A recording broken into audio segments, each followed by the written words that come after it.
سورہ النساء اور قرآن کریم کی تفسیر سمجھنے کے لیے ہماری چینل کو سبسکرائب کریں۔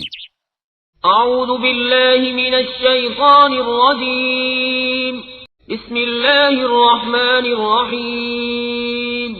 وَإِذَا ضَرَبْتُمْ فِي الْأَرْضِ فَلَيْسَ عَلَيْكُمْ جُنَاحٌ أَن تَقْصُرُوا مِنَ الصَّلَاةِ إِنْ خِفْتُمْ أَن يَفْتِنَكُمُ الَّذِينَ كَفَرُوا إِنَّ الْكَافِرِينَ كَانُوا لَكُمْ عَدُوًّا مُبِينًا۔ اللہ رب العزت ارشاد فرماتا ہے، اور جب تم زمین میں سفر کرو تو تم پر گناہ نہیں کہ بعض نماز قصر سے پڑھو، اگر تمہیں یہ اندیشہ ہو کہ کافر تمہیں ایذا دیں گے۔ بے شک کفار تمہارے کھلے دشمن ہیں۔ یعنی یہاں اس آیت کریمہ میں اللہ رب العزت نے فرض نمازوں میں ظہر، عصر اور عشاء کی نمازوں میں قصر کرنے کا حکم دیا ہے۔ قصر کا مطلب یہ ہے کہ جب تم حالت سفر میں ہو تو ظہر، عصر اور عشاء کی نماز میں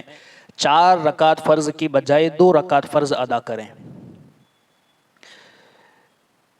اس آیت میں نماز کو قصر کرنے کا مسئلہ بیان کیا گیا ہے، یعنی سفر کی حالت میں ظہر، عصر اور عشاء میں 4 فرضوں کی بجائے 2 پڑھیں گے فرض نمازوں میں۔ نماز قصر کے بارے میں 4 مسائل ہیں، سماعت فرما لیں۔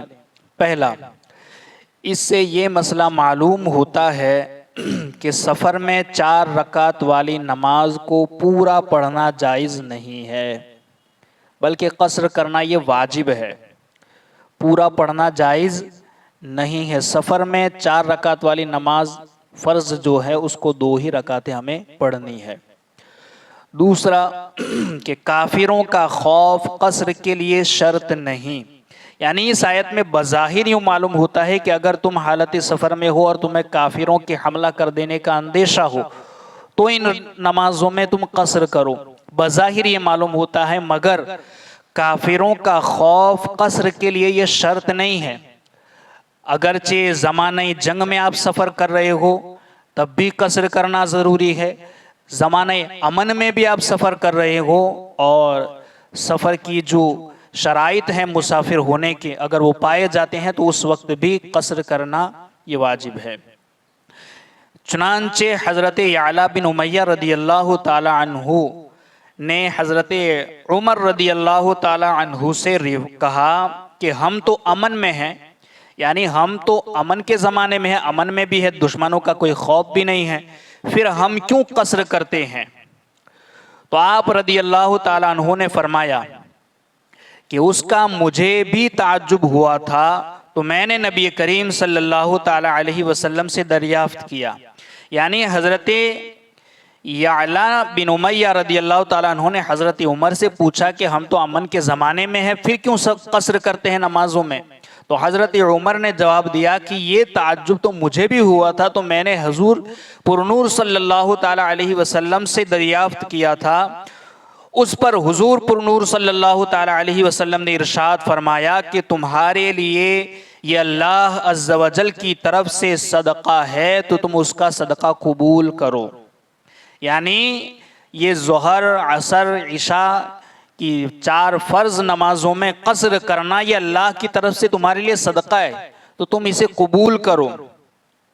آیت کے نازل ہونے کے وقت چونکہ سفر اندیشہ سے خالی نہ ہوتے تھے، یعنی یہ آیت جب نازل ہوئی اس وقت جو سفر ہوتے تھے تو وہ اندیشہ اور خوف سے خالی نہیں ہوتے تھے، وہ پر خطر راستے ہوتے تھے اور ان سفروں کے اندر خطرہ ہوتا تھا، اندیشے سے خالی نہیں ہوتے تھے، اس لیے آیت میں اس کا ذکر ہوا کہ اگر تمہیں اندیشہ ہو، ورنہ خوف اور اندیشے کا ہونا کوئی شرط نہیں ہے۔ یعنی نماز کو قصر کرنے کے لیے کسی خوف کا ہونا یا کسی اندیشے کا ہونا یہ شرط نہیں ہے۔ آیت میں یہ جو اندیشہ اور خوف کا ذکر اس لیے ہوا کہ وہ زمانہ ہی ایسا تھا کہ اس وقت سفر جو ہے وہ اندیشے سے خالی نہیں ہوتے تھے۔ نیز صحابہ کرام رضی اللہ تعالیٰ عنہم کا بھی یہی عمل تھا کہ امن کے سفروں میں بھی وہ قصر فرماتے، جیسا کہ اوپر کی حدیث میں بتایا گیا اور ثابت ہوتا ہے کہ اس کے علاوہ اور احادیث سے بھی یہ ثابت ہوتا ہے، یعنی کہ وہ چاہے امن والا سفر کرتے ہوں تب بھی وہ قصر کرتے، چاہے جنگ کے لیے سفر کرتے ہو تب بھی وہ قصر کرتے تھے۔ تیسرا مسئلہ کہ جس سفر میں قصر کیا جاتا ہے اس کی کم سے کم مدت 3 رات دن کی مسافت ہے۔ 3 رات دن کی مسافت یعنی کہ جو اونٹ یا پیدل کی متوسط رفتار سے طے کی جاتی ہو، یعنی ایک اونٹ کے اوپر سفر کرتے یا پھر پیدل چل کے متوسط حالت جو ہوتی ہے پیدل چلنے کی اس طریقے سے، یا ایک اونٹ کے اوپر جو متوسط حالت میں چلتا ہے اس اونٹ کے سفر یا اپنے خود پیدل چلنے کے 3 دن 3 رات تک کا جو سفر ہے، اتنی مقدار اگر کوئی جانے والا ہے تو اس کو مسافر کہیں گے۔ اور اس کی مقداریں خشکی اور دریا اور پہاڑوں میں مختلف ہو جاتی ہیں، یعنی خشکی کے اوپر چلنے کے اعتبار سے خشکی والا، اور دریائی سفر میں دریا کے اعتبار سے، یعنی کہ جو ملاح ہے ہوا جو تیز کشتی کو جو بعد یعنی کہ ہوا جس طریقے سے 3 دن 3 راتوں میں جہاں تک لے جاتی ہے، تو جو اندازے سے جو اس کا ماہر ہوگا دریائی سفر کرنے والا وہ بتائے گا کہ اس کی مسافت کتنی ہے۔ مگر اس زمانے میں ہمارے لیے زمینی جو میدانی سفر کے اعتبار سے جو بتایا گیا ہے وہ مسافت 92 کلومیٹر بنتی ہے، کہ 92 کلومیٹر اگر کوئی زمینی سفر کرتا ہے اور وہ 15 دن سے کم ٹھہرنے کا اس کا ارادہ ہے جس جگہ وہ جا رہا ہے وہاں، تو وہ مسافر ہے اور اس کے لیے قصر نماز کرنا یہ واجب ہے۔ قصر صرف فرضوں میں ہے، سنتوں میں نہیں، اور سفر میں سنتیں پڑھی نہیں چاہیے۔ یعنی جو قصر کا معاملہ ہے وہ صرف فرض نمازوں میں، وہ کون سی نمازیں ہیں؟ ظہر کی 4 رکعت جو فرض ہے اس میں 2 رکعت پڑھنی ہے، باقی سنتیں نفل وہ پوری پڑھنی ہے۔ اسی طریقے سے عصر کی جو 4 رکعت فرض ہیں اس میں 2 رکعت، عشاء کی جو 4 رکعت فرض ہیں اس میں 2 رکعت، ورنہ مغرب میں قصر نہیں، فجر کی نماز میں بھی قصر نہیں ہے۔ ظہر، عصر اور عشاء کی جو 4 رکعت فرض ہیں ان 4 رکعتوں میں نمازیں قصر کرنا یہ واجب ہے مسافر کے لیے۔ تو قصر صرف فرضوں میں ہے، سنتوں میں نہیں، اور سفر میں سنتیں پڑھنی چاہیے۔ حضرت عبداللہ ابن عباس رضی اللہ تعالیٰ عنہما فرماتے ہیں کہ سرکار دو عالم صلی اللہ تعالیٰ علیہ وسلم نے حضر کی نماز اور سفر کی نماز کو فرض فرمایا تو ہم حضر میں فرض نماز سے پہلے بھی نماز پڑھا کرتے تھے اور بعد میں بھی، اور سفر میں بھی فرض نماز سے پہلے بھی نماز پڑھا کرتے تھے اور بعد میں بھی، یعنی سفر کی حالت ہو یا حضر، حضر یعنی کہ جس میں سفر نہیں کیا جاتا اسے حضر کہتے ہیں، تو حضر ہو یا سفر، تو سرکار دو عالم صلی اللہ تعالیٰ علیہ وسلم نے جب نمازوں کے فرض ہونے کا حکم دیا تو صحابہ کہتے ہیں کہ ہم حضر میں بھی فرض نمازوں سے پہلے نمازیں پڑھتے تھے اور بعد میں بھی پڑھتے تھے، اور سفر میں بھی فرض نماز سے پہلے نمازیں پڑھتے تھے اور بعد میں، یعنی سنتیں اور نوافل ہم پڑھتے تھے چاہے سفر میں ہو یا حضر میں ہو۔ تو اسی طریقے سے سفر میں اگر کوئی جا رہا ہے تو فرض نمازوں میں قصر کرے مگر سنتیں اسے پڑھنی چاہیے۔ اس کے علاوہ مزید مسافر کے کچھ مسائل ہیں، سماعت فرما لیں کہ پہلا تو کہ مسافر وہ کب بنتا ہے؟ کیا صرف نیت کر لینے سے کوئی مسافر بن جاتا ہے؟ تو صرف نیت کرنے سے یعنی نیت سفر سے کوئی مسافر نہیں ہوتا، بلکہ مسافر کا حکم اس وقت ہے کہ بستی کی آبادی سے باہر ہو جائے، یعنی جس شہر سے وہ سفر کرے گا اس شہر سے وہ باہر ہو جائے، اس کی آبادی سے باہر ہو جائے۔ صرف نیت کر لینے سے کوئی مسافر نہیں ہوگا جب تک کہ وہ سفر کرنے کے ارادے سے آبادی سے باہر ہو جائے، چاہے وہ گاؤں کی آبادی ہو چاہے شہر کی آبادی۔ جب اس آبادی سے باہر ہو جائے، شہر میں ہو تو شہر کی آبادی سے اور گاؤں میں ہے تو گاؤں کی آبادی سے، شہر والے کے لیے یہ بھی ضروری ہے کہ شہر کے آس پاس جو آبادی شہر سے متصل ہے اس سے بھی باہر ہو جائے، یعنی شہر والوں کے لیے یہ بھی ضروری ہے کہ شہر سے متصل جو آبادی ہے اس آبادی سے بھی باہر ہونا ضروری ہے۔ جب اس آبادی سے وہ باہر ہو جائے گا تو پھر وہ شرعی مسافر کہلائے گا۔ اسی طریقے سے مسافر کب تک مسافر ہے؟ تو مسافر اس وقت تک مسافر ہے جب تک اپنی بستی میں پہنچ نہ جائے، یا تو اس نے جہاں جانا ہے وہاں 15 دن رہنا ہے یا 15 دن سے زیادہ رہنا ہے تو اس بستی میں پہنچ جائے اور وہاں کی اقامت کا وہ ارادہ کر لے تو اس کا سفر ختم ہو جائے گا۔ اسی طریقے سے اگر 15 دن سے کم جانا ہے، 15 دن سے کم ٹھہرنے کی نیت سے 92 کلومیٹر دور جا رہا ہے اور 92 کلومیٹر دور جا کر سفر کر کے پھر واپس جب اپنی بستی میں نہ آ جائے اس وقت تک وہ مسافر ہے. یعنی مسافر اس وقت تک مسافر ہے جب تک اپنی بستی میں پہنچ نہ جائے یا آبادی میں پورے 15 دن ٹھہرنے کی نیت کر لے. یعنی جہاں جا رہا ہے اس آبادی میں جا کر وہ پورے 15 دن ٹھہرنے کی نیت کر لے گا تو اس کا سفر ختم ہوگا. یہ اس وقت ہے جب کہ پورے 92 کلومیٹر چل چکا ہو. یعنی کہ 15 دن ٹھہرنے کی نیت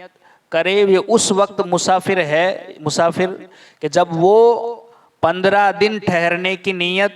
کرنے سے پہلے وہ 92 کلومیٹر کا سفر کر چکا ہو. اگر کوئی جا رہا تھا 92 کلومیٹر کے سفر پر،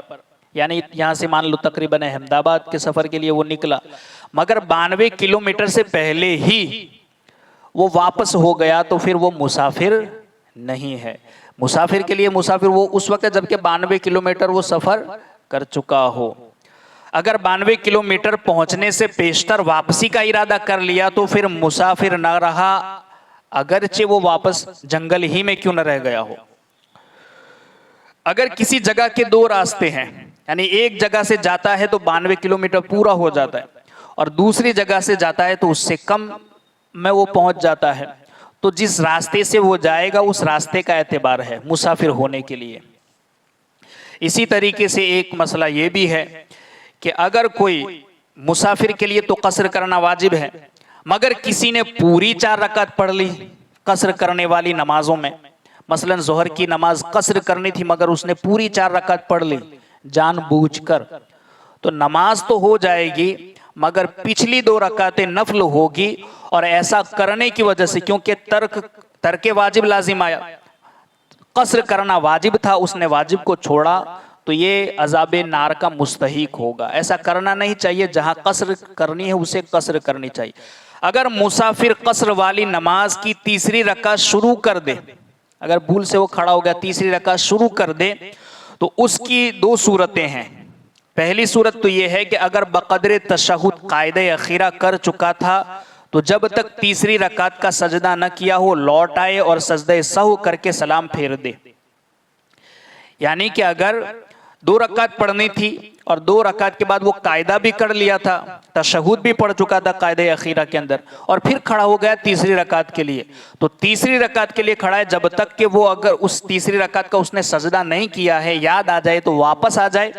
بیٹھ جائے، سجدہ سہو کر رہے اور اپنی نماز کو ختم کریں. اور اگر نہ لوٹے اور کھڑے کھڑے سلام پھیر دے تب بھی نماز ہو جائے گی، مگر یہ سنت ترک کرنے کی وجہ سے سنت ترک کرنے کا گناہ ہوگا، ترک سنت ہوگا. اگر تیسری رکعت کا اس نے سجدہ کر لیا، یعنی تیسری کے لیے کھڑا ہو گیا تھا اور تیسری رکعت کا اس نے سجدہ بھی کر لیا تو ایک اور رکعت اس میں ملا لے اور پھر سجدہ سہو کر کے نماز مکمل کرے. یہ آخری 2 رکعتیں اب اس کی نفل ہوگی اور نماز ہو جائے گی. مسافر اگر قصر نماز پڑھ رہا تھا تو 2 رکعت پڑھنی تھی مگر تیسری کے لیے کھڑا ہو گیا تو تیسری کا جب تک سجدہ نہ کیا ہو واپس آ جائے، بیٹھ کر کے سجدہ سہو کرے اور نماز مکمل کرے. اور اگر تیسری رکعت کا اس نے سجدہ کر لیا تھا تو 1 رکعت اور ملا لے اور اخیر میں سجدہ سہو کرے. یہ 2 رکعت بعد والی اس کی نفل ہو جائے گی اور اس کی فرض نماز بھی ادا ہو جائے گی. دوسری صورت یہ ہے کہ قاعدہ اخیرہ کیے بغیر کھڑا ہو گیا. یعنی مسافر، یہ پہلا جو مسئلہ بتایا کہ وہ قاعدہ اخیرہ کر چکا تھا پھر تیسری کے لیے کھڑا ہوا، مگر اگر وہ قاعدہ اخیرہ ہی نہ کرے اور تیسری کے لیے کھڑا ہو گیا تو کیا ہوگا؟ تو جب تک تیسری رکعت کا سجدہ نہ کیا ہو لوٹ آئے اور سجدہ سہو کر کے سلام پھیر دے، اور اگر تیسری رکعت کا سجدہ کر لیا تو فرض باطل ہو گئے. یعنی کہ اگر قاعدہ کیے بغیر تیسری کے لیے کھڑا ہو گیا تھا اور یاد آ جائے تو اس کے لیے حکم ہے کہ واپس آ جائے اور قاعدے میں بیٹھ کر سجدہ سہو کر کے نماز ختم کر لے. مگر تیسری رکعت کا وہ سجدہ بھی کر گیا تو اب فرض نماز باطل ہو گئی. اب وہ چوتھی رکعت بھی پڑھ لیں اور اخیر میں چوتھی رکعت ملا کر سجدہ سہو کر کے نماز مکمل کرے. یہ 4 رکعتیں اب نفل نماز میں شمار ہوگی. اب بھی اس کے لیے فرض باقی ہے کہ وہ 2 رکعت جو قصر نماز فرض ادا کرنی ہے وہ فرض نمازیں ادا کرے. ایک مسئلہ یہ بھی ہے، کافی حضرات پوچھتے بھی ہیں کہ اگر حالت اقامت میں ہونے والی جو قضا نمازیں ہیں، اگر وہ سفر میں پوری پڑھنی، سفر میں اگر اسے ادا کرنا ہو تو قضا نمازیں جو اقامت کی حالت میں اس کی جو قضا ہوئی تھی تو سفر میں وہ کیا اس کی بھی قصر کرے گا یا پوری پڑھے گا؟ تو اگر حالت اقامت میں جو قضا ہوئی ہے وہ نمازیں اگر سفر میں بھی وہ قضا کرے گا تو پوری ہی قضا پڑھے گا، سفر میں بھی وہ پوری پڑھنی ہوگی جو حالت اقامت میں، یعنی کہ ابھی ہم نے سفر شروع نہیں کیا اور آج ہماری جو قضا نمازیں ہوئی ہے اور کل ہم سفر پر نکل رہے ہیں، تو سفر میں، حالت سفر میں جب ہم مسافر ہیں اس وقت آج کی جو ہماری قضا نمازیں ہیں جو سفر کی حالت میں نہیں تھی، تو وہ اگر ہمیں پڑھنی ہے قضا تو وہ پوری پڑھنی ہوگی اگرچہ حالت سفر میں ہے قضا نمازیں حالت اقامت والی۔ اور اگر سفر میں قضا ہونے والی قصر نمازیں ہو، یعنی قصر والی نمازیں جو سفر میں تھی، قصر نمازیں